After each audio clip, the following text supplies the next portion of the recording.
Sean todas y todos bienvenidos a un nuevo encuentro de Hoy Tiene la Palabra, en esta ocasión con otro invitado de la educación, el profesor Alberto Pérez, a quien le damos la bienvenida y agradecemos por concedernos su tiempo para contar todo lo que tiene que ver con su especialidad, que ya no quiero adelantar porque lo va a hacer oportunamente. Así que, bueno, Alberto, bienvenido, muchísimas gracias y lo dejo para que se presente con la audiencia. Bien, muy buenas tardes, muchas gracias por la invitación. Soy Alberto Pérez, trabajo como docente de la parte de mantenimiento informático, o sea, reparación de PC, redes y robótica, tanto en la Universidad del Trabajo como en el Liceo Logosófico. Espero poder ampliar aquí la información sobre qué consta esta educación tecnológica, que está muy de moda hoy en día, pero a veces la gente no sabe mucho de qué se trata específicamente. Vamos a empezar un escaloncito previo a lo específico del tema de hoy. ¿Cómo es que surge su vocación docente y cómo, brevemente, cómo ha sido esa trayectoria desde su formación hasta efectivizarse como profesor? Bueno, a ver, yo desde chico siempre tuve interés por la tecnología. De hecho, que me inspiró fue mi tío Carlos, que hace muchos años falleció ya. Él era técnico de una gran empresa, no sé si se puede nombrar la marca porque es una empresa, una multinacional, IBM. ¿tá? Me imaginé. Él era técnico de IBM y tenía un taller lleno de cosas que yo hasta hoy en día, algunos pedazos me dio y los tengo funcionando. Entonces, yo hice la escuela y cuando empecé ciclo básico, hacer electricidad. Después pasé a hacer un bachillerato de electrónica. Directamente. Quiere decir que mi primera formación fue en electrónica. Yo empecé conociendo las computadoras desde adentro, no desde los programas. Paralelamente, como yo vi que tenía instrucción en electrónica, pero no mucho en los programas, entré a una academia privada que ya no existe, que se llamaba Centro de Estudios de Computación, y ahí comencé a hacer estudios de operador de sistema, lo que sería hoy operador PC. En ese momento me hice programador de BASIC y de Windows, y la entrada a la docencia se dio en ese lugar, en esa academia. ¿Por qué? Porque yo siempre tuve la facilidad de transmitir conocimientos. O sea, cuando yo era estudiante a mí me salvaban los orales y no los escritos. Al contrario, hay mucha gente que tiene como pánico escénico de pasar el pizarrón. Yo no tengo ningún problema, he hablado con muchas personas o frente a muchas personas y no tengo problema. Entonces comencé ayudando a mis propios compañeros en un curso de programación de un lenguaje muy antiguo que se llamaba COBOL, para hacer la tesis final, y la hicimos. Y como vieron que yo tenía facilidad, porque ya me dejaban usar el pizarrón y todo, me ofrecieron dar unos cursos a unos niños de programación en BASIC, un lenguaje que surgió como un lenguaje básico para los usuarios nobles, o sea que no tenían conocimiento de programación, pero que era muy potente. Yo después lo descubrí. Ahí empieza mis primeros cameos o acercamientos a la educación. Después estuve un tiempo trabajando en otras cosas, reparación de televisores, videograbadores, todo lo que tenga con la electrónica, hasta que un día en un instituto, ya no existe, estaba por ahí por el centro, me ofrecen ser docente. Eso fue, yo tomo mi comienzo oficial en la docencia de corrido. Yo empecé el 14 de agosto del año 1991 a enseñar lo que en ese momento era operador DOS, planillas electrónicas Lotus, que eran bajo DOS, procesador de texto WordPerfect, también bajo DOS, y el gestor de base de datos DBase, cosas que hoy en día son el equivalente a Excel, a Word y a Access, por decirlo de una manera. Los sistemas operativos gráficos, como los conocemos hoy en día, no existían. Era pantalla negra y comandos. Lo que hoy se conoce como el CMD, bueno, esa era la regla en aquel tiempo. Y bueno, estuve varios años en ese instituto, creo que hasta el 95, Después entré a trabajar en un taller de informática y paralelamente entré a trabajar en el Liceo de Fernández. Estuve 10 años ahí en ambos lados.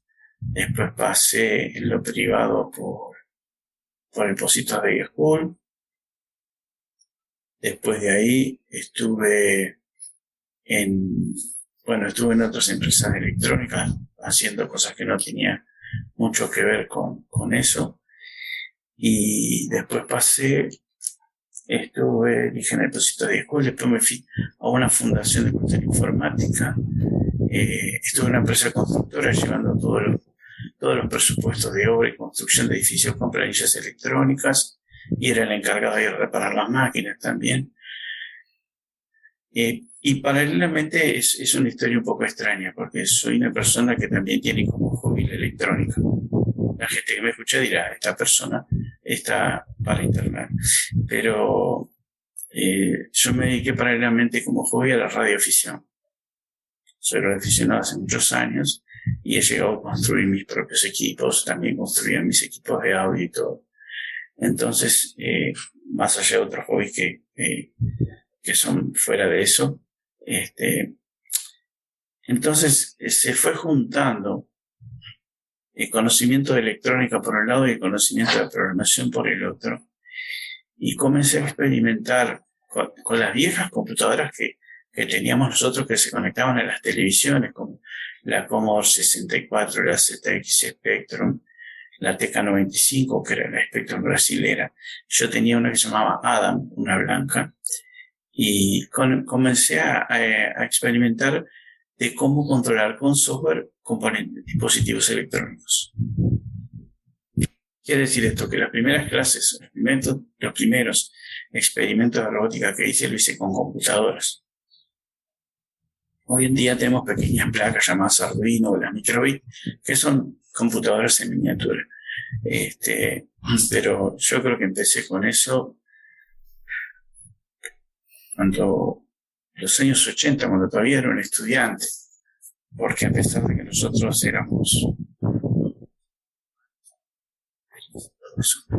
vamos un día a la semana a hacer circuitos y experimentar cosas. Éramos bastante fanáticos, ¿no?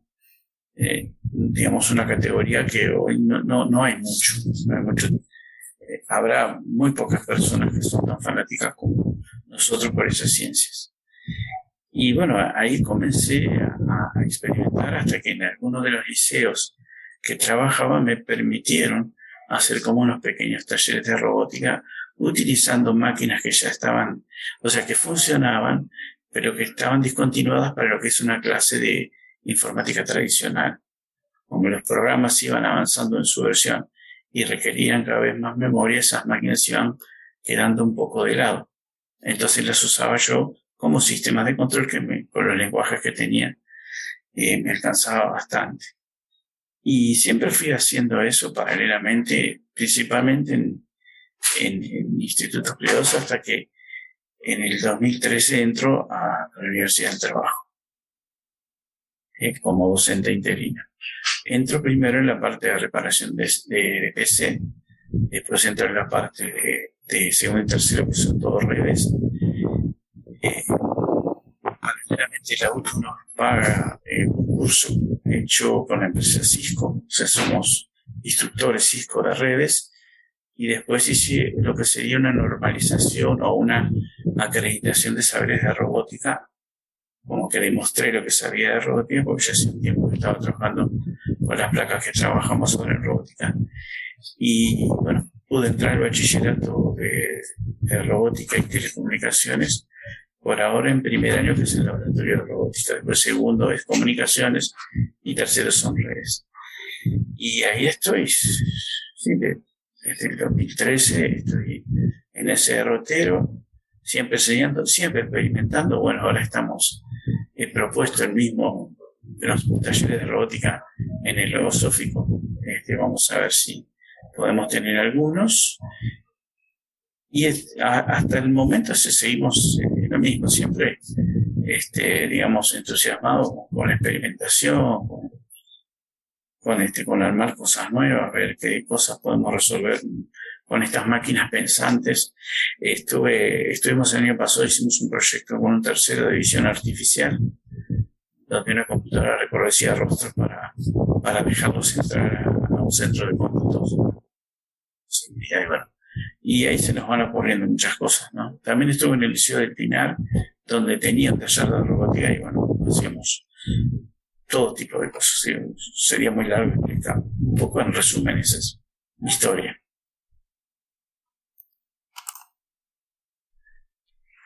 Bueno, y entrando en el tema específico, ¿qué es la robótica? ¿De qué va la robótica? Para aquellos que no somos entendidos en robótica, ¿cómo nos podría explicar de qué se trata, vamos a decir, en un lenguaje accesible para los no tecnólogos? Bien. Podemos tomar la robótica como una ciencia en sí o como una disciplina que trabaja con varias ciencias o disciplinas, como ser la electrónica, la programación, la física, la matemática. Robot es una palabra que viene del lenguaje checo y significa esclavo o trabajador forzado.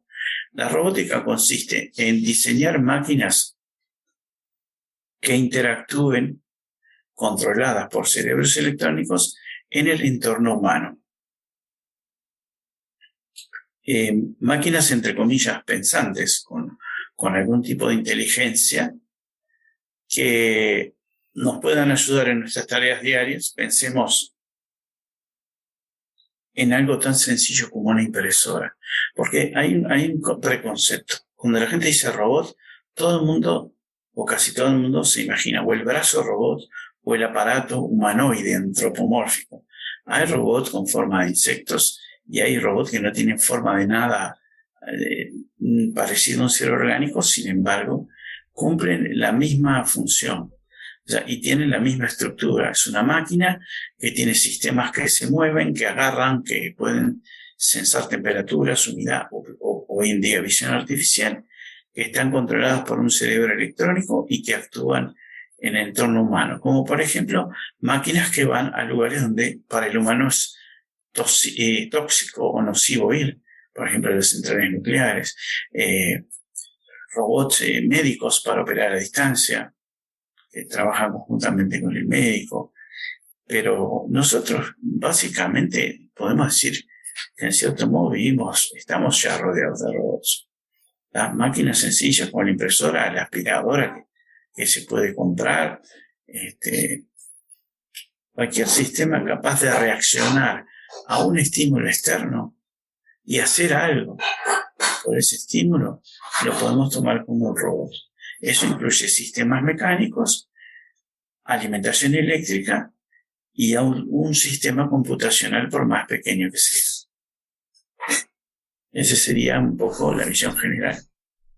En los talleres de robótica consisten en entender qué partes tiene un robot, cómo funciona, armarlo físicamente y darle la vida, por decirlo así, que es la programación de acuerdo a la tarea que nosotros queremos que haga.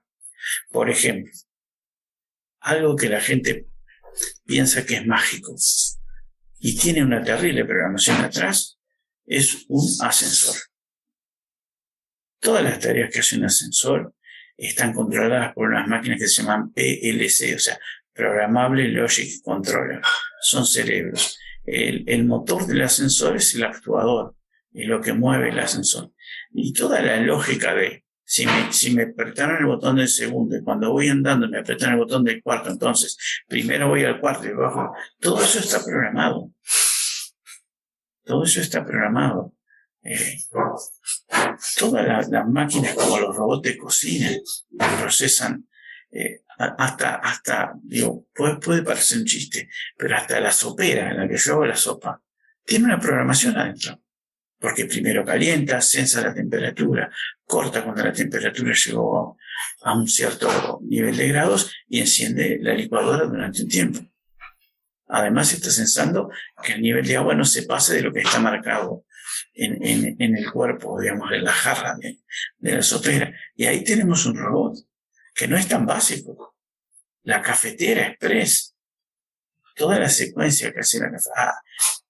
yo soy maniático del café, y la reparé varias veces. Tiene una placa, como si fuera una pequeña placa madre de computadora. Sabe cuándo pasa el agua, sabe cuándo está caliente, sabe cuándo hay presión, sabe si largó la leche y no lo sabe. Todas esas cosas. Las máquinas expendedoras, que yo le doy la plata y me largan una bebida, y elijo una bebida, o la que me prepara el café, esas grandotas, son todos robots.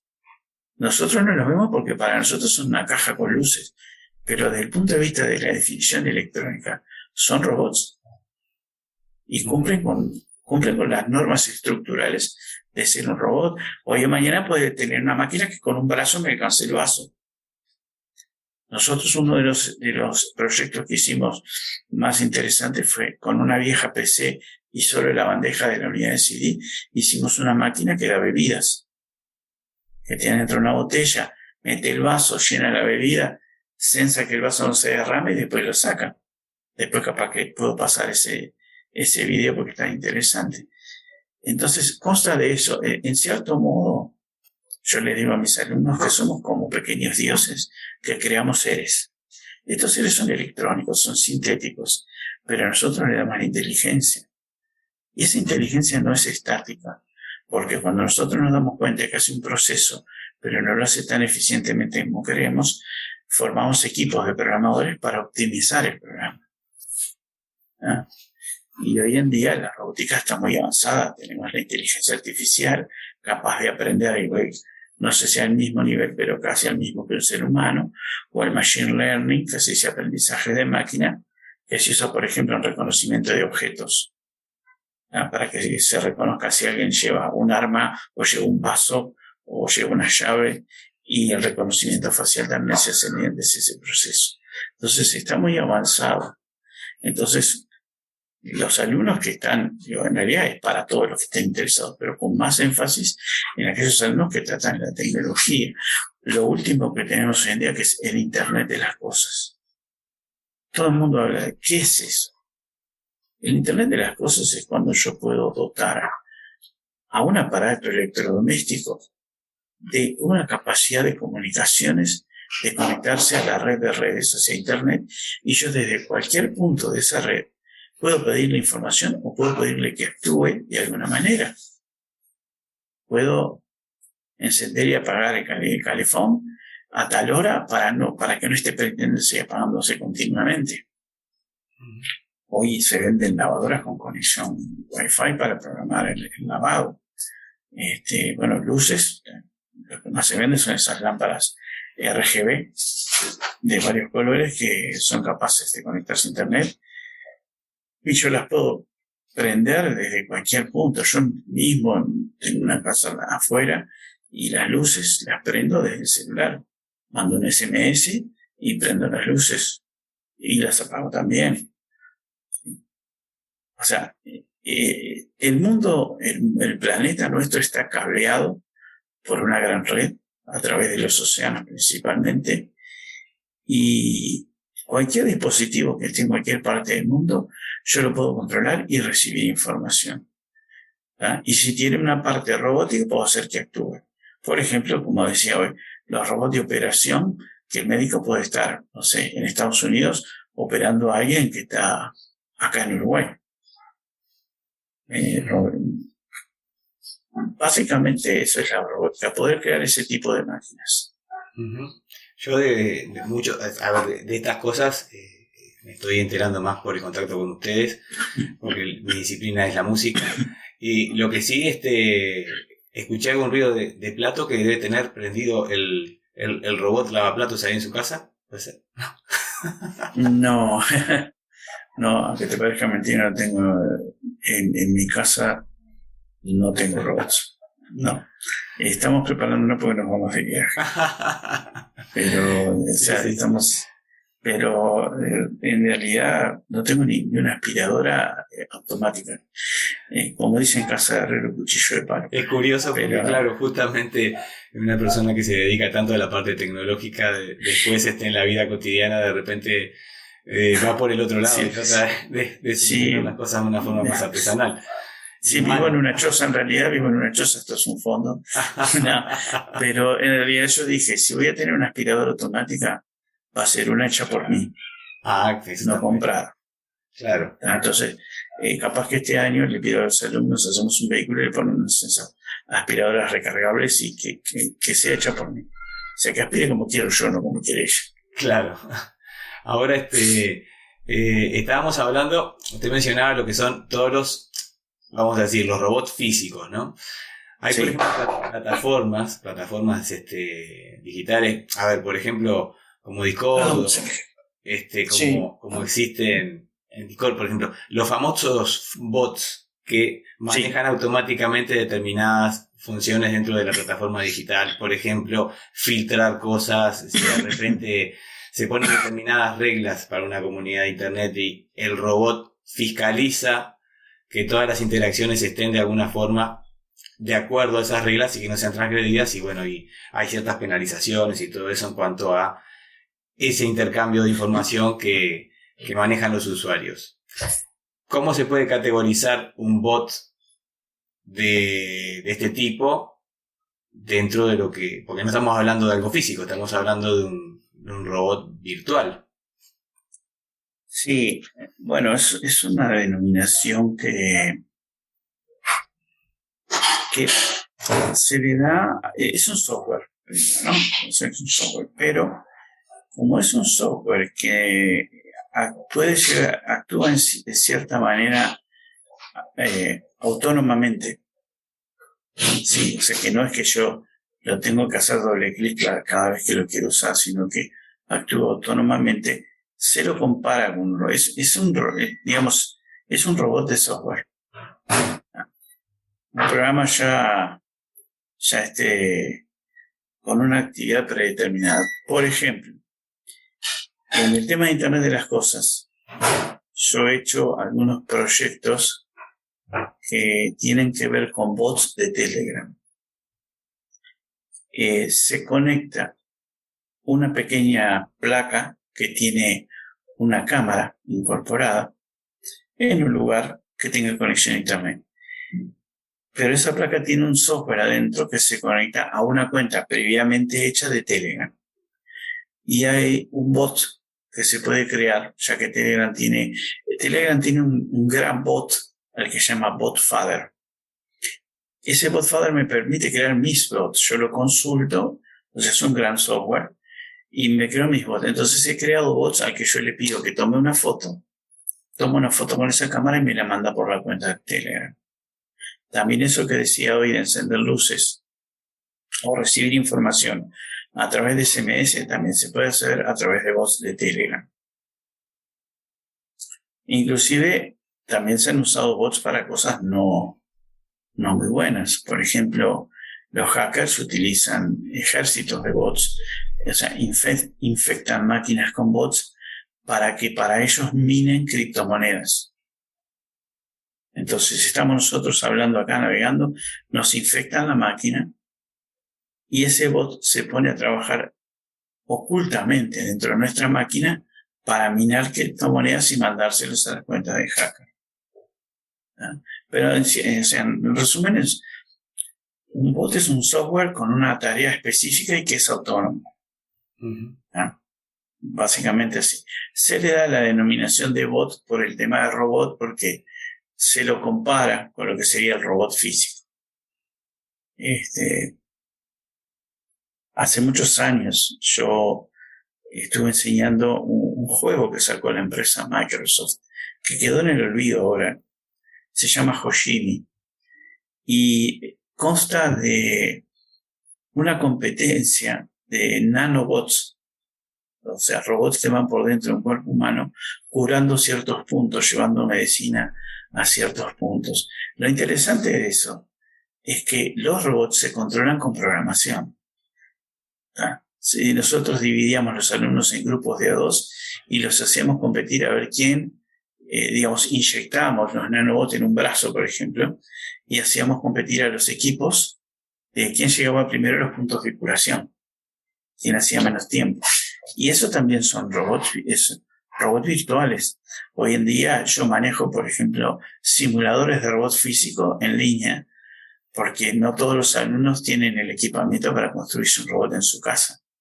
pero sin embargo lo pueden hacer virtualmente y trabajamos la misma programación que hacemos en clase pidiéndole desafíos que van creciendo en complejidad. Pero eso es el bot de software.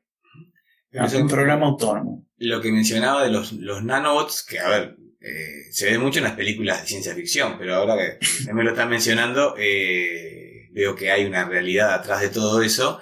Y estamos hablando de, vamos a decir, de robots, ¿de qué dimensiones? Son moléculas. ¿Tipo de microscópico? Sí, son dimensión molecular. Son del tamaño de moléculas. ¿Y cómo puede programarse algo tan chiquito? ¿Cuál es no sé, debe haber alguna especie de célula o no sé cómo llamarla, pero donde se coloca la programación o cómo se induce en el robot las acciones que tiene que tomar de acuerdo a las directivas que se le mande de un comando de un ordenador, no sé de dónde se hace.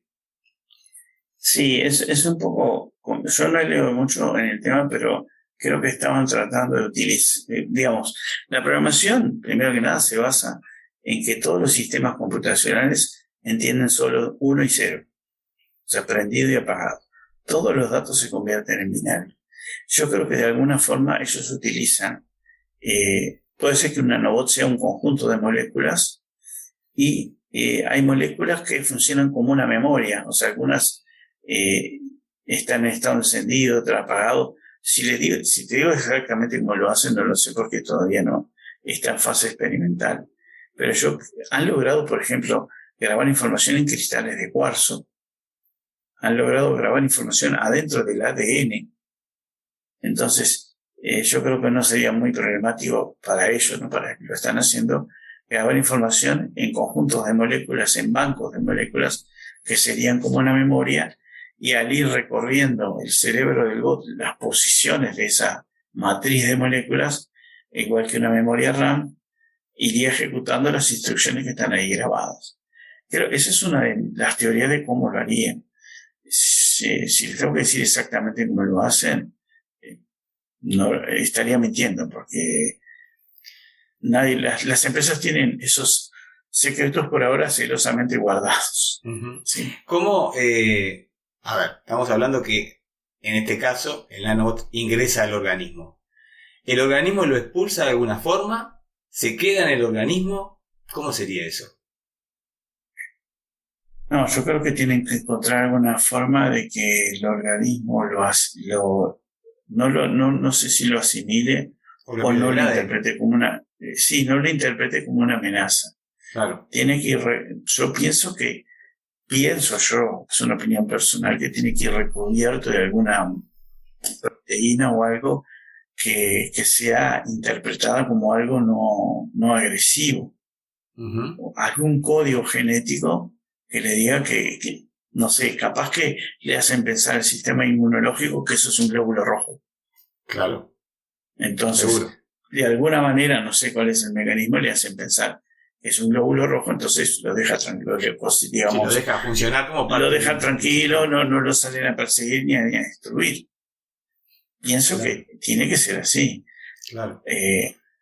Hay materiales, bueno, lo vimos en la medicina, ¿no? Cuando hacen un implante en el cuerpo, por ejemplo, el titanio y todo eso, hay materiales que no son rechazados por el cuerpo. Uh-huh. Hay metales que no son rechazados, hay otros que sí. Capaz que descubren alguna molécula o usan moléculas de algún material que no es rechazado por el cuerpo.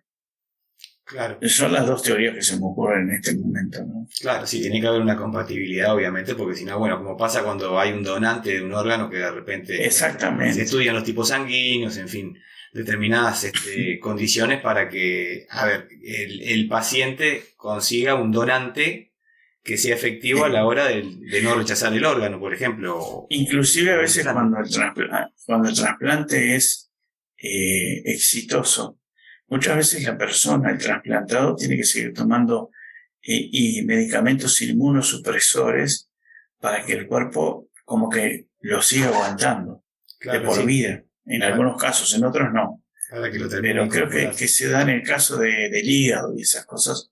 Uh-huh. Muchas veces la persona tiene que seguir ingiriendo inmunosupresores para que no haya complicaciones, digamos. Claro. Sí, a mí se me ocurría pensar una vez, porque vamos a suponer que se le inyectan estos microorganismos a la persona por una función en específico, pero una vez solucionado esta situación, no tiene ningún Se efecto pueden eliminar. de que sigan en el organismo. Por eso era mi pregunta. No sé, una vez que nos eliminan el COVID, ¿cómo? Yo creo que la tendencia sería, digo, a menos que la persona, por ejemplo, padezca una enfermedad que sea crónica, supongamos diabetes, o en mi caso, o algún tipo de cáncer, que tuviera que estarse controlando constantemente, ahí estos nanobots permanecerían en el organismo. Inclusive hay una teoría de un gran científico que fue von Neumann, que fue uno de los padres de la computación, que proponía la creación de robots autorreplicantes. O sea, robots que puedan encontrar materiales y crear copias de sí mismos, como lo hacemos nosotros con nuestros hijos, ¿no? Que son, en cierto modo, una reproducción artificial. Exacto, nosotros somos robots biológicos autorreplicantes. Entonces, esos nanobots permanecerían, y si fuera una reparación de tipo circunstancial, alguna reparación de un tejido o algo, lo más probable es que se eliminen a través de la orina o los desechos fecales o algo por el estilo, y se van y dejan el organismo. Entonces ahí ya no hay más que preocuparse porque se siga, porque no se rechace esos nanobots, ¿no? Claro. Pienso que bueno, en realidad, yo por lo menos lo haría así. Seguro, porque bueno, a ver, una de las cosas que siempre la medicina no ha logrado del todo ha sido el tema de la regeneración. Si bien la cicatriz, por ejemplo, es una forma, entre comillas, de regeneración, lo cierto es que no se puede regenerar un órgano, o no se puede... Pero de repente con alguno de estos nanobots en un futuro podríamos pensar en que ante un órgano afectado o algo vamos a decir, manejando el código genético y con todo lo que tiene que ver con el ADN, poder generar un órgano igual, y ahí no precisaría un donante. Claro, lo que están haciendo con respecto a eso tiene que ver mucho con las impresoras 3D. Están haciendo impresoras 3D y están tratando de replicar órganos con células madres. La célula madre vendría a ser como una especie de célula genérica que después, mediante una alteración de su ADN, se va a formar un determinado órgano. Entonces, en ese caso, están probando, por ejemplo, ya han probado imprimir orejas para gente que le falta la oreja, o prótesis, pero totalmente naturales e incorporables al cuerpo. Y están empezando a experimentar, a tratar de imprimir órganos. Entonces, me sacarían a mí, o si necesito un trasplante de células madre de algún lado, y generarían un órgano nuevo con mis células madres totalmente compatible conmigo. Claro, entonces eso terminaría con el... No generaría rechazo. No generaría rechazo y terminaríamos con el tráfico de órganos, porque obviamente... Bueno, no, sí. Porque sería... No sé, capaz que hacen impresión ilegal también, yo qué sé. Bueno, siempre. Sí, eso siempre, ese tipo de cosas podrían existir, porque bueno, eso es un problema de las... El ser humano. De las mentes que deciden qué hacer con sus pensamientos y con sus acciones, pero sería una muy buena solución, porque aparte también, conseguir un donante, estar en una lista de riesgo de vida para un órgano, yo qué sé, trasplantes de corazón, riñón, bueno, los órganos más importantes de hígado, que son los más importantes, vamos a decir, para la vida, son imprescindibles para que el ser pueda seguir viviendo. Debería de alguna forma facilitar las cosas en ese sentido, y a su vez también en cierto punto transformarlo en algo mucho más accesible dentro de un mercado clínico, y más al alcance de todo el mundo, más que se haría a partir de la propia materia prima del individuo que tiene que ser sometido a la cirugía y al trasplante. Eso es muy interesante, porque toda esta parte unido a la medicina, empezamos en la robótica y terminamos en una clínica. Es que en cierto modo están ligados. Una cosa, por ejemplo, que tiene que ver con todo esto que estamos hablando, es que hay un órgano que no es trasplantable. el páncreas. Ujú. Todas las personas que, bueno, los que tenemos diabetes, pero las personas que tienen cáncer de páncreas, el 95% es una sentencia de muerte, porque no hay forma, es tan complejo. Si se pudiera generar un nuevo páncreas de las células madre en un individuo y colocarle, es como que siguiera teniendo su mismo páncreas original, pero nuevo. Claro. Entonces, eso estaría muy, muy, muy bueno. Uh-huh. Sobre todo, ya digo, parece que ese órgano que es tan complejo que no sé por qué, porque no soy médico, pero sé que trasplantarlo es imposible. Claro. Claro. Pero también eso llevaría a una extensión de la vida de las personas en un futuro capaz que lejano, digo, porque a ver, esto lleva sus procesos, pero quiero pensar que los órganos que son determinantes para la vida de la persona, sean el cerebro, el corazón, en fin, se podrían ir sustituyendo de alguna forma. Me hace acordar un poco la película El hombre bicentenario, ¿no? No sé si la llegó a ver, pero sí, lo vi, sí. Leí el libro. Justamente tiene un poco que ver con eso, ¿no? Con el tema de la humanidad y los robots. En el punto de extender la vida, ya llegamos a otro límite que cruzamos y no es, o sea, supuestamente sería más práctico trasladar la mente y la conciencia de un individuo a un cuerpo nuevo que reemplazarle los órganos. Hay una corriente que se llama transhumanismo, que son personas que se están incorporando dispositivos electrónicos en el cuerpo. Como los chips de RFID, bueno, estuvo un muchacho ahora en el campus de Maldonado que tiene como 2 orejas acá que son sensores de humedad y temperatura. Pero ¿qué pasa? La parte biológica del cuerpo se sigue desgastando. Claro. Y tiene vencimiento. Nuestros cuerpos son en base con vencimiento. Entonces, se ha llegado a la teoría de que hay películas también acerca de eso, que simplemente se clona otro cuerpo de nuestras propias células, totalmente nuevo, y de alguna manera tecnológica se pudiera trasplantar no solo la parte consciente, sino toda la energía, digamos, que mueve ese cuerpo.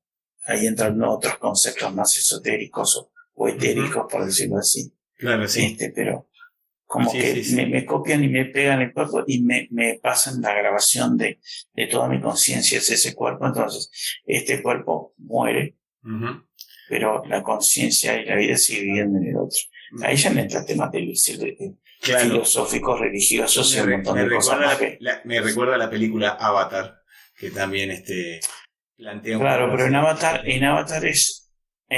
ellos estaban conectados a algún cuerpo sintético. Hay una película en la cual hay un científico que está por morir y se transfiere trascender su mente. La película con Johnny Depp. Esa misma. Ahí él pasa todo a una nube y después genera su cuerpo justamente con nanorobots. Se genera un cuerpo nuevo. Uh-huh. Eso traería también otro problema. Si nosotros alargamos tanto nuestra expectativa de vida y somos tanto, ¿qué va a pasar con el planeta? Si ahora ya estamos consumiendo grandes cantidades, claro, estamos deforestando, consumiendo recursos naturales de una manera terrible, ¿no? O sea, para el pobre planeta somos una especie de virus que lo atacó y se lo está comiendo vivo. Uh-huh. Entonces, esa tecnología serviría, por ejemplo, para colonizar otros planetas. Claro. Porque los viajes interplanetarios son muy extensos. Bueno, se podría hacer eso así y ahí colonizar otros mundos que fueran aptos para el tipo de vida que somos nosotros. Claro. Yo me imagino que en otros mundos también, que así como se desarrolló la vida en la Tierra, me imagino que eventualmente en otro planeta, en esta otra galaxia, en fin, que tenga las mismas condiciones que la Tierra, debe ya haber vida. Igual que hay. Ya encontraron varios planetas a través de los telescopios que cumplen con las mismas condiciones que el nuestro, o sea que perfectamente, sí, pueden haberse recombinado cadenas de moléculas hasta formar otras formas de vida. Claro. Digo, me parece que es un poco egoísta pensar que somos las únicas No, no lo criaturas creo. Me que parece probamos que eso deben existir. Lo que pasa es que, claro, están, primero, puede haber planetas más jóvenes, están en otras etapas de evolución. Yo que sé, nosotros tenemos un tiempo de desarrollo Sí, evolutivo sí. que podría ser mayor o menor, dado el caso del planeta, si es un planeta más joven o más viejo, ¿no?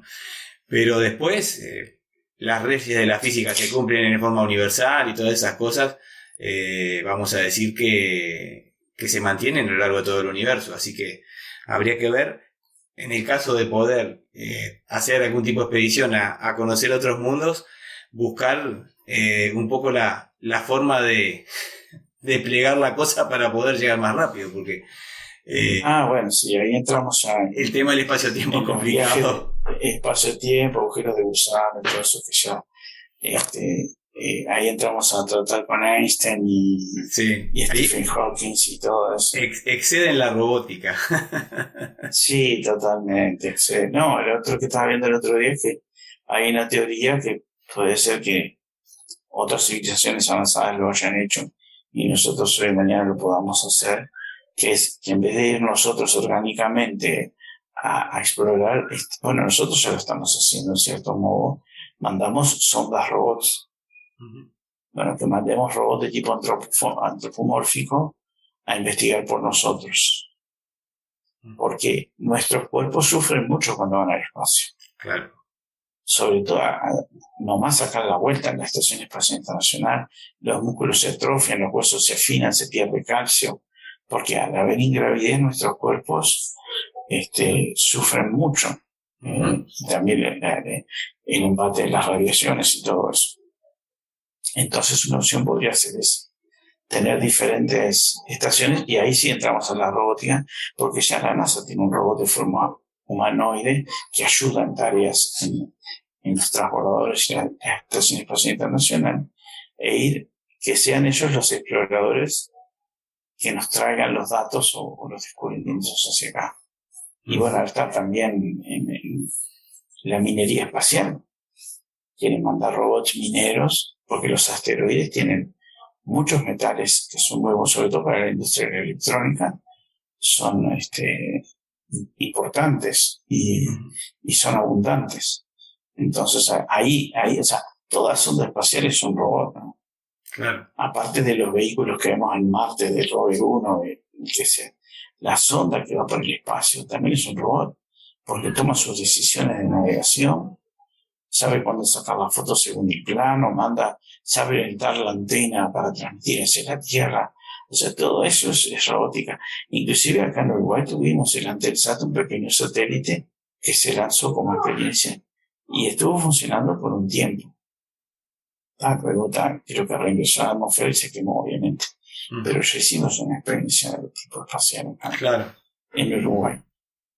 Sí, es muy interesante toda esa parte porque, bueno, nos amplía los conocimientos y aparte, bueno, claro, lo que hablaba del tema de los cuerpos en el espacio, evidentemente que sí, no gravedad y todo eso, claro, evidentemente que eso cambia las condiciones y nosotros estamos acostumbrados a vivir en estas condiciones y nos desarrollamos en esas condiciones. Cuando las condiciones cambian, evidentemente que el cuerpo va a tener algún tipo de reacción. A ver, tratando de adaptarse a las nuevas condiciones, digo, pero pasa lo mismo con los astronautas cuando vienen del espacio y vuelven a la Tierra. Cuando vienen. Tener que volver a caminar, a correr. Exacto, vienen muy débiles.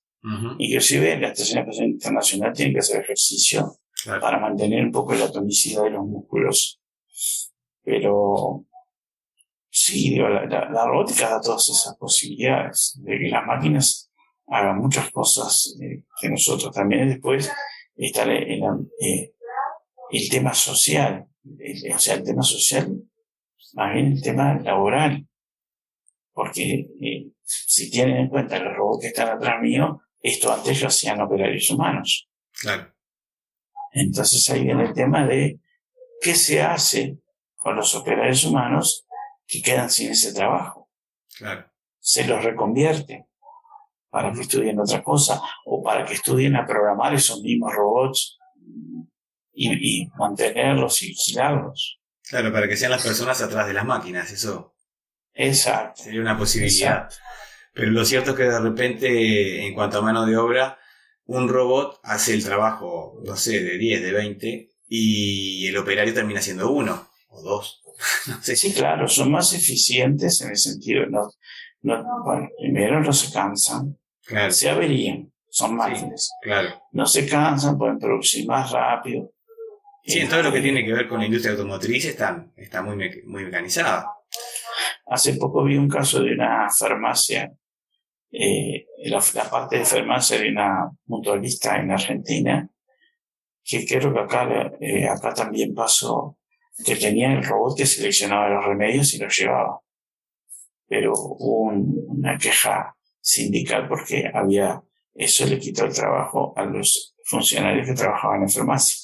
Claro. Y que son funcionarios que hacen cursos, son especialistas en farmacia. Claro, por supuesto. Digo, O sea, no es que entró cualquiera ahí. Claro. Entonces ahí está la parte social o filosófica. Hay un tema social, ético y bueno, y de fuentes de ingresos para poder vivir, y hay una parte económica de la vida que todos deberíamos poder solventar, por lo menos en sus necesidades básicas, ni que hablar, ¿no? Y eso depende del trabajo. Entonces, es un tema que hay que pensárselo muy bien porque, claro, es complicado para las personas, ¿no? Bueno, Alberto, y para cerrar un poco toda esta idea, vamos a volver de vuelta a la Tierra y de nuevo vamos a salir del consultorio y volvernos al aula de robótica. ¿Cuáles son los proyectos en los que está trabajando en este momento con sus estudiantes y por dónde va su interés en sus cursos actualmente?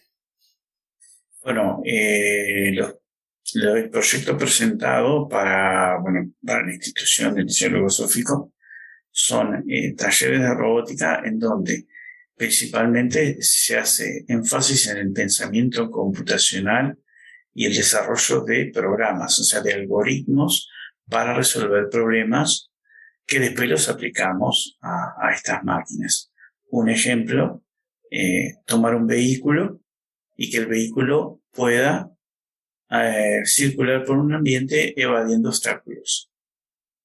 Entonces ahí entra el manejo de los motores del vehículo, pero también el manejo de los sensores de distancia, probando muchas veces y optimizando el programa. Entonces, darle un acercamiento al alumno y que el alumno comience con una idea que termine siendo un objeto tangible, que termine siendo un robot, que él pensó y que lo plasmó en la realidad. Eso es una de las cosas más estimulantes, inclusive adictivas o adrenalínicas que hay. Yo pensé en un producto y ahora lo tengo en mis manos y el producto funciona. Sea lo que sea, un vehículo. El otro día con unos alumnos hicimos una maqueta de un ascensor, como explicaba al principio. Pero ver la cara del alumno cuando ve lo que yo pensé está andando. O sea, pensé en un producto para resolver una situación y ahora lo tengo en mis manos, lo enciende y funciona. O sea, es el epítome de la creación. Sí, la causa ahí primera, es cuando uno se siente un dios. La causa primera de la creación, el pensamiento creador, que se materializa en el objeto concreto que uno pensó. A ver, es un pensamiento muy complejo, ¿no? Porque no es que son muchos pensamientos silvanados, pero como cosa genérica, uno lo imaginó y... Claro. Pero en ese proceso también, o sea, se va desarrollando la creación de un proyecto que se va dividiendo en pequeños hitos o tareas para ir venciendo diferentes dificultades de diseño que suceden.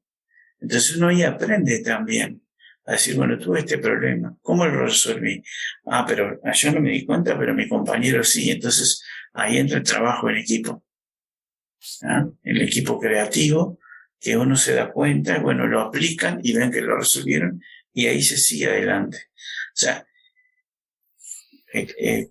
yo no soy parcial al hablar de esto porque yo soy muy fanático de esto, ¿no? Pero Para mí es eso, es la creación. Uno es creador.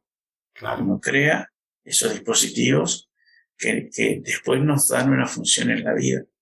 Uh-huh. Para nosotros, o por ejemplo, un proyecto que hice hace un tiempo es un detector de gas, que si alguien dejaba la cocina prendida, activaba el extractor y sacaba el gas y mandaba un SMS a algún familiar que avisaba que había gas sobre todo para personas mayores que dejan claro, que pueden dejar prendida una estufa a gas o una cocina a gas. Claro. O que hubiera una fuga, porque también a veces de repente podría existir, digo, ese tipo de cosas. Exacto. O sea, la presencia de gas que no debe estar en un ambiente. Claro. Y ahí ya tenemos una posible solución de vida, inclusive salvar una vida a tiempo. Claro. Porque prender un extractor y evacuar el volumen de gas, ya estamos reduciendo la posibilidad de explosión por chispa o de explosión por presión, que son las dos causas principales de la explosión de gas. Bueno, en cierta manera es eso, o sea, ser un creador, pasar de la idea al producto hecho, y sufrir y gozar de todo ese proceso, ¿no? Uh-huh. O sea, sufrir con los obstáculos y gozar disfrutar al resolverlos. Es decir, bueno, acá está lo que, como le digo a veces en broma a mis alumnos, este es tu bebé, es tu hijo. Claro, y aparte, bueno, después en el caso de este tipo de creaciones está la versión 1.0, la 2.0, la 3.0, porque eso, en la medida que uno va teniendo más conocimientos, las versiones anteriores se pueden ir mejorando hasta lograr la perfección de lo que uno imaginó. Exacto. Nunca es estático. Claro. Nunca es, terminé este producto, acá quedó. No. Nunca. Porque uno, como creador, como científico, sigue maquinando como en los engranajes, y esto no lo puede hacer algo mejor y que lo haga más rápido y ahorro más energía. Uh-huh. Y tenemos, sí, como tú decís, las versiones, inclusive no solo las versiones del software, sino hoy y mañana podemos agregar una mejora mecánica, mejores motores, mejores sensores, etcétera, y hacer ese dispositivo más sofisticado. Claro. O sea, nunca es algo estático. Claro, y aparte también lo que tiene que ver con los materiales, el tema del peso, resistencia, no es lo mismo hacer algo metal que hacerlo en fibra de carbono o yo qué sé, cualquier otro elemento que se pueda desarrollar para la mejora. No sé, bueno, inclusive ahí también entra la parte de impresión 3D, cuando se crean los cuerpos, porque uno puede comprar un cuerpo para hacer un vehículo terrestre, pero si uno va a hacer un robot tipo araña, claro. Muchas veces se consiguen por internet los planos y se los cambia para lo que uno quiere y después hay que imprimirlo. Entonces ahí también entra la parte de aprender a imprimir en tercera dimensión. Claro. O si es algo para la aeronáutica, por ejemplo, que tiene que tener otras características. También, exacto. Es muy interesante toda la parte de diseño. Bueno, y si vamos a la industria automotriz, una cosa es el auto doméstico y otra es el auto de carreras, ¿no? Son para fines diferentes y hay diferencias. Sí, totalmente. Aerodinámica, todo eso. Una aerodinámica diferente, una adherencia diferente. Inclusive, si hay, bueno, como hablábamos el otro día, están imprimiendo casas en 3D. Es correcto, me había comentado eso, sí, interesantísimo. Están en las impresoras 3D gigantes que trabajan con cemento como material y le van imprimiendo la casa en 3D y en pocas horas, pocos días de secado del cemento, uno tiene una casa. Increíble. Bueno, también hablamos recién de impresión de órganos con células madres. Todo eso entra. Es un cúmulo muy grande de ciencias y disciplinas que uno puede abarcar, y las áreas que puede abarcar son prácticamente todas las áreas de la vida. Porque para todo hay algún tipo de solución a través de la robótica.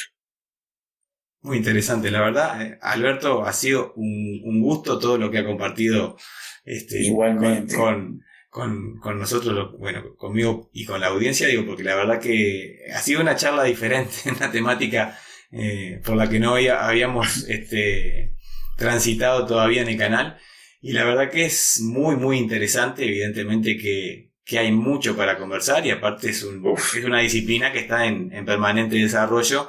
Entonces, bueno, totalmente. Eventualmente tendremos capaz que en el futuro, con nuevos proyectos y descubrimientos, nuevas instancias para poder compartir con personas e intercambiar de estos temas que son tan interesantes. Desde ya, bueno, como siempre les digo a las personas que ven este video, en la descripción van a quedar los links a las redes sociales del profesor para que puedan comunicarse con él si quieren hacer alguna consulta o les interesa el tema, porque me consta que es una persona que está hace mucho tiempo en esto y que realmente es un entendido en la materia, como se habrán dado cuenta, y bueno, seguramente esté feliz de recibir sus inquietudes para poder acercarles algún elemento si así lo requieren. Así que bueno, muchísimas gracias por el apoyo al canal, por compartir todo lo que ha compartido. Y bueno, hacer yo siempre digo, un hasta siempre y hasta pronto. En el caso nuestro, el hasta pronto es seguro porque después de vacaciones nos vamos a encontrar nuevamente por los pasillos del liceo. Pero bueno, agradecerle y bueno, nada, a las órdenes en cuanto al canal, para cuando quiera transmitir algún elemento, las puertas están abiertas. Bueno, ha sido un gusto. Siempre es un gusto charlar de esto, y más cuando tenemos la posibilidad de que no solo nosotros dos charlemos, sino que mucha gente lo vea. Agradezco tu invitación y bueno, formar parte de la programación de tu canal, y quedo a las órdenes. Y me comprometo que cualquier cosa interesante que pueda descubrir o hacer, te lo voy a comunicar, a ver si lo podemos difundir. Sobre todo los proyectos que podamos hacer con los alumnos, que creo que van a estar interesantes. Muy bien. Ha sido un gusto, bueno, muchas gracias. Bueno, muchas gracias. Nos vemos en la próxima. Hasta pronto.